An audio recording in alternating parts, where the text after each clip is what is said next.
Bom dia a todos vocês, pedindo ao Pai que nos abençoe abundantemente no dia de hoje, abençoe a nossa família e amigos. Que o nosso dia seja pacífico e cheio de prosperidade, pedindo sabedoria para entender e explicar a sua palavra corretamente. Obrigada, Senhor. Hoje nós estamos começando Atos 20, de 1 a 6. São apenas 6 versículos, rapidinho. E o título que eu escolhi é Nunca foi fácil livrar dos inimigos. O inimigo é um assunto à parte que muitas vezes nós nem entendemos. Mas o segredo para lidar e ter sucesso com os nossos inimigos são dois. Primeiro, se nós somos inimigos de alguém, nós temos que arrepender dos nossos pecados e a gente tem que buscar a reconciliação. Mas existem aqueles inimigos que a gente nem sabe por que é que eles são os nossos inimigos. Aí eu não vou buscar a causa, porque as coisas que estão ligadas a Deus, elas são sempre visíveis. Todas as coisas que estão no anonimato têm arte satânica, tem fofocas por trás, tem traição, tem uma série de coisas. Tenho inimigos que na minha presença me abraçam, me beijam, mas eu viro as costas, eles tentam me afastar dos meus amigos, das pessoas que seguem o meu grupo, falam mal de mim, falam mal do meu grupo. E eu estou sabendo de tudo, mas não é o meu objetivo entrar em discórdia com ninguém, mas o meu grande objetivo é perdoar sempre, amar sempre, de acordo com a vontade do Pai, e não igualar o meu comportamento com o comportamento satânico das pessoas. Mas isso acontece com vocês? Eu tenho certeza que sim, porque é algo que acontece demais nos dias de hoje. Os dias são muito difíceis. Mas saibam vocês que Deus, Ele desde o princípio, Ele nos prometeu lidar com os nossos inimigos. Nós devemos sim fazer a nossa parte, não só a gente entregar para Deus, mas a gente tentar alguma coisa para aliviar essa inimizade. Quando a gente vê que a gente não consegue, que as coisas vão ficar difíceis, a gente deixa para Deus. Então vamos ver o que é que está escrito em Lucas 8:17. Da mesma forma, tudo o que está escondido será revelado, e tudo que está oculto virá à luz e será conhecido por todos. Essa é a minha esperança para aqueles inimigos que nunca me falam qual é a razão que eles não gostam de mim. É a promessa de Deus que tudo isso que está escondido será revelado. Às vezes são coisas que a gente não faz nem ideia. Quando a gente já fez a nossa parte e a gente não consegue acertar as coisas, a gente deixa nas mãos de Deus, porque é Deus que vai nos revelar um dia, através da sua verdade, o que é que está acontecendo. Mas o importante é a gente não desviar nem 1 milímetro do caminho de Deus para prestar atenção às ervas que estão do lado desse caminho.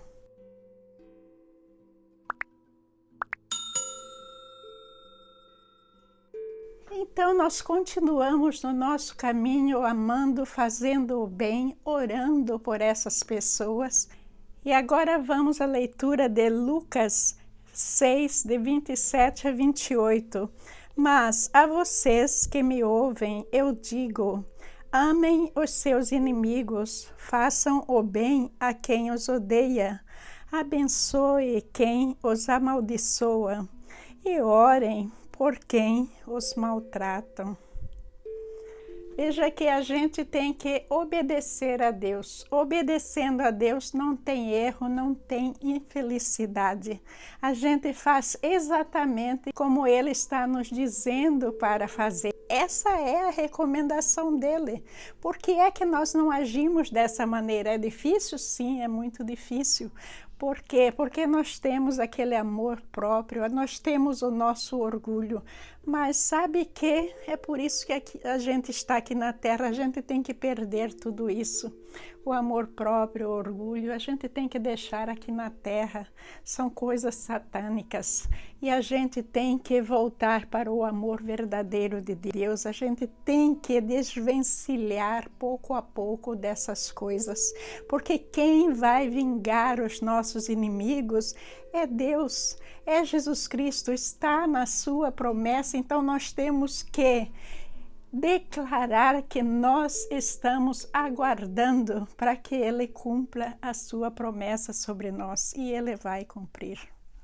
Está escrito em Romanos 12:19, amados, nunca se vinguem, deixe que a ira de Deus se encarregue disso, pois assim dizem as Escrituras, a vingança cabe a mim. Eu lhes darei o troco, diz o Senhor. É a palavra de Deus, não sou eu dizendo. Então nós temos que aguardar, porque na hora certa, Deus vai tornar tudo às claras. Ele vai corrigir tudo que está errado. Ele vai tomar conta dos nossos inimigos. O maior inimigo das pessoas tementem a Deus, das pessoas que trabalham na obra do Pai, é o Satanás. E o Satanás, ele vai usar as pessoas à nossa volta para nos atacar, para fazer a gente mudar de ideia, para que a gente volte para ele. Então veja que muitas pessoas, por causa da pouca fé, elas estão sendo apenas usadas pelo Satanás sem nem perceber para nos atacar, para agir contra nós, na tentativa de que a gente vá desviar do nosso caminho. É muito importante que a gente entenda isso. Agora, as pessoas estão nos atacando inconscientemente? Não. Elas estão conscientes, mas por causa da natureza pecaminosa delas, elas dão ocasião ao Satanás, que as alimentam das coisas malignas para agir contra nós, e elas continuam sem perceber. Por quê? Porque não está obedecendo isso que Jesus está falando, que a vingança pertence a Ele, que um dia tudo será colocado às claras. As pessoas não têm paciência de esperar, a pessoa não tem a confiança genuína em nosso Senhor Jesus Cristo e vai agir por conta própria. E nunca está sozinho, porque está acompanhado desses seres horríveis. Lendo para vocês Isaías 54:17. Naquele dia, porém, nenhuma arma voltada contra você prevalecerá. Você calará toda a voz que se levantar para acusá-la. É assim que o Senhor agirá em favor de seus servos, e lhes farei justiça.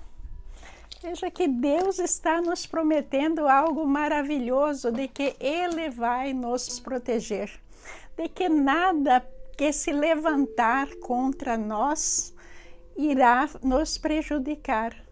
O Satanás veio para roubar, matar, destruir, tudo isso. Mas se a gente está seguindo com Deus, ele pode tentar, mas não vai conseguir.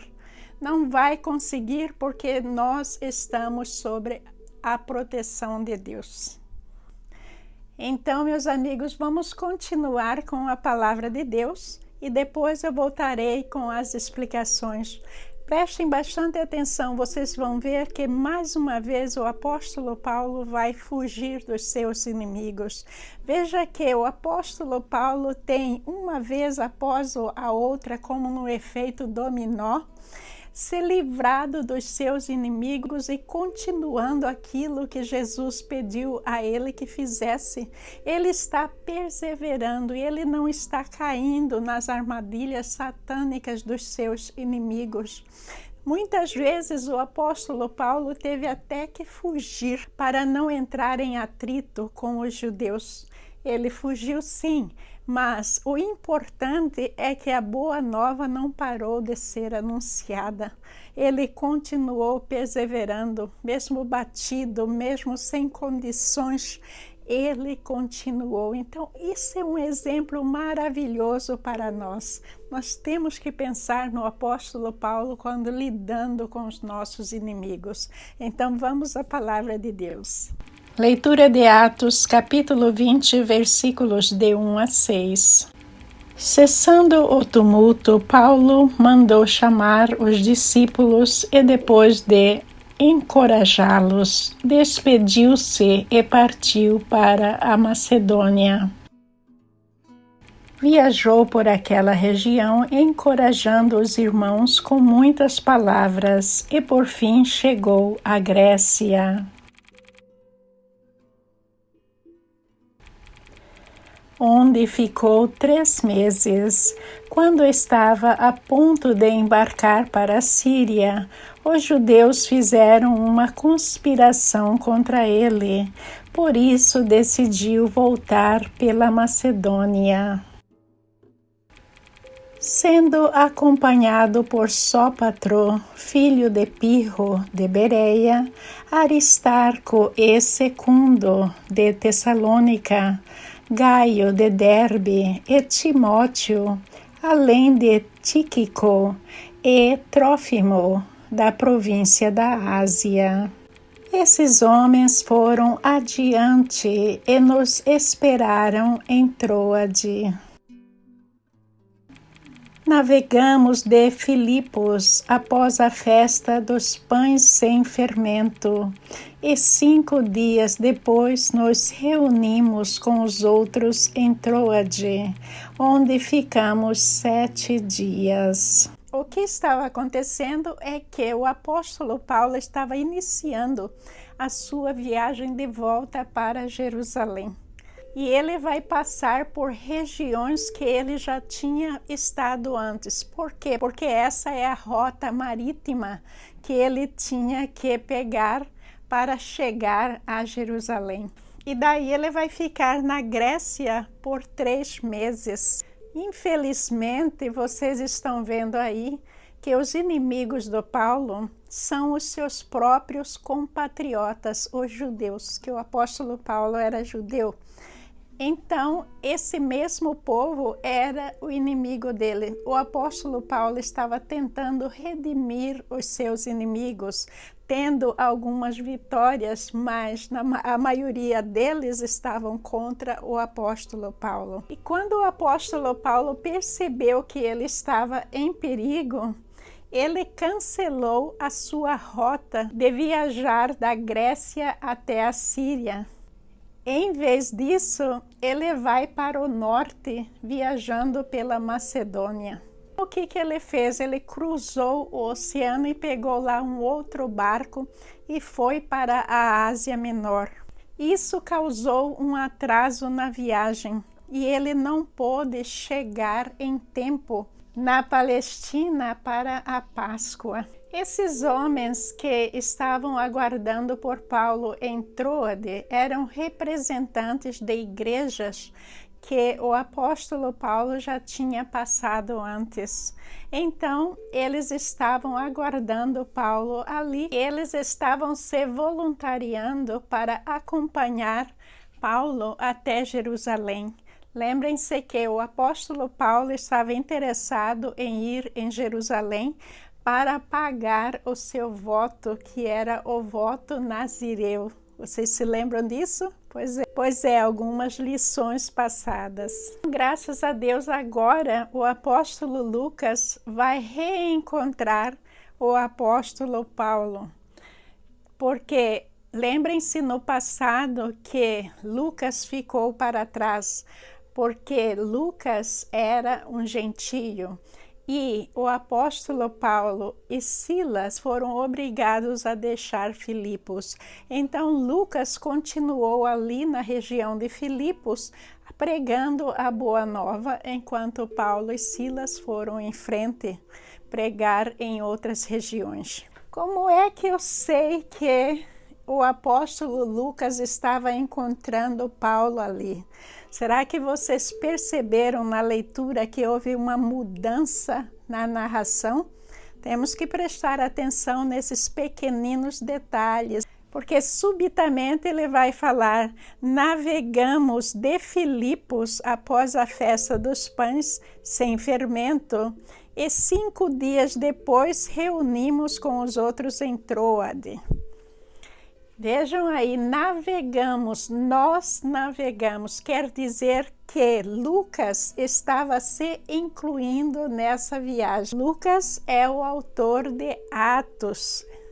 Não se esqueçam desse detalhe. Lucas, autor de Atos, e é ele que está escrevendo tudo isso. Então, no momento em que ele se inclui na viagem, ele usa nós, como já usou no passado. Então, parece que Paulo, Lucas e talvez Tito atravessaram o Oceano Ageu e foram de Filipos a Troade. A viagem, que deveria demorar 2 dias, demorou 5 dias. Então, nós podemos assumir que com certeza deve ter havido problemas com o vento. Como é que eu sei isso? Porque o apóstolo Paulo fez a mesma viagem, vocês podem ver aí na tela, em 2 dias antes. Assim, nós terminamos a parte de hoje, apenas 6 versículos, bem curtinho. E agora, depois da minha oração, eu vou colocar para vocês as explicações das mudanças que acontecerão na semana que vem no horário deste grupo. Quem ainda não assistiu, fique um pouquinho mais para tomar conhecimento dessas mudanças, pedindo bênçãos, que todos vocês estejam firmes na sua caminhada, sempre obedientes à palavra de Deus e deixando as coisas deste mundo do lado, deixando as artes satânicas do lado e tendo como objetivo principal e mais importante na vida seguir apenas a Deus. Bom dia, meus irmãos, muita saúde e paz para todos vocês. Amém. Na segunda-feira, nós vamos continuar com o curso de Atos. E daí, na terça-feira, continua também nossos passos com Deus, que é a revisão. Quando chega na quarta-feira, vai existir uma mudança, que vai começar um novo curso, que é um curso da comparação dos 4 evangelhos, que são Mateus, Marcos, Lucas e João. Aí, na quinta-feira, nós vamos continuar com Gotas de Luz, que atualmente nós estamos discutindo sobre problemas no casamento. Eu não sei quando que vai terminar. Sexta-feira eu descanso e daí no sábado vai começar também o curso novo de Apocalipse. Então, durante esta semana eu vou estar anunciando este horário, que é para que todos tenham a oportunidade de saber quais são as mudanças e o que é que vai acontecer. Mas eu acho que dessa forma vai ficar bem diversificado e vai atender os interesses de todos.